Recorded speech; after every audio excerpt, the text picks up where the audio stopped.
শৈশবে দেখা অনেক কৃষিজ ফসলই আমাদের কাছ থেকে বিলুপ্তি হয়ে যাচ্ছে। প্রচলিত আধুনিক সভ্যতার কাছে কোনোভাবেই যেন টিকতে পারছে না এই শস্যগুলো। আধুনিক সভ্যতা যেন দিন দিন তাদের বিলুপ্তির দিকেই ঠেলে দিচ্ছে।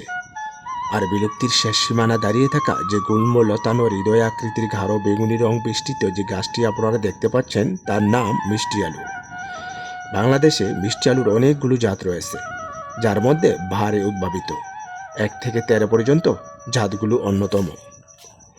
আলু রঙের উপর ভিত্তি করে সাধারণত সাদা, কাজলা, কমলা সুন্দরী, বেগুনি রঙের জাতগুলো জনপ্রিয়, যা স্বাদে পুষ্টিগুণে ভিন্ন। এই জাতগুলো বিশেষ করে পৌষ মাঘের মাঝামাঝি কন্দাল জাতীয় ফসল হিসাবে চাষ করা হয়। এগুলো সাধারণত 130 থেকে 150 দিনের মধ্যে ফসল দেয়। জাতভেদে হেক্টর প্রতি 40 থেকে 50 টন পর্যন্ত ফলন পাওয়া সম্ভব। এবার আসি এদের গুণাগুণ নিয়ে। মিষ্টি আলু vitamin A, vitamin C, vitamin বি6, পটাশিয়াম, ফাইবার, অ্যান্টিঅক্সিডেন্ট সমৃদ্ধ একটি অত্যন্ত পুষ্টিকর সবজি। এটি চোখের স্বাস্থ্য ভালো রাখে, রোগ প্রতিরোধ ক্ষমতা বৃদ্ধি করে, হজমে সহায়তা করে, এমনকি ক্যান্সার প্রতিরোধেও কাজ করে।